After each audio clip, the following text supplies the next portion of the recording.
Hi, this is Jimit Shah and welcome to Jim's Automation.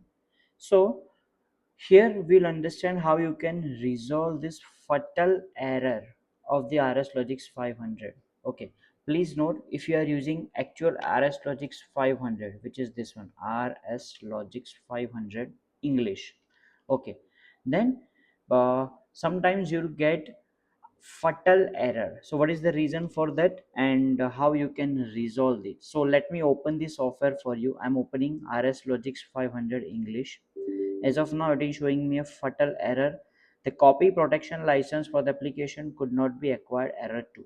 Okay, the reason for this is that the softwares are not licensed version, so we'll have to manage it from the laptop.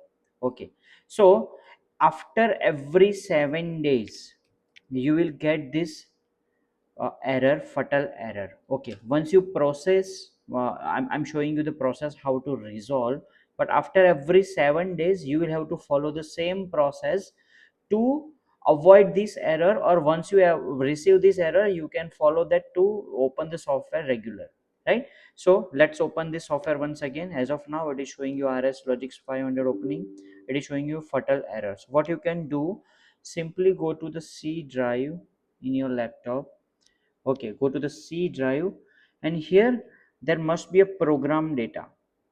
Please note there are three things: program files x86 and program data, which is hidden. Okay, so if you can't see this program data, then what you can go to view and the show, and you can see if this is checked. That means hidden files are visible to my laptop. Okay, hidden files are visible to my laptop. If I'll uncheck this, see, program data program data is disappeared. So if you can't find that program data, then what you can do, go to view, show, and check this hidden file. Okay, so now I can see this program data. So this is a hidden file. Open that and then go to Rockwell Automation. Click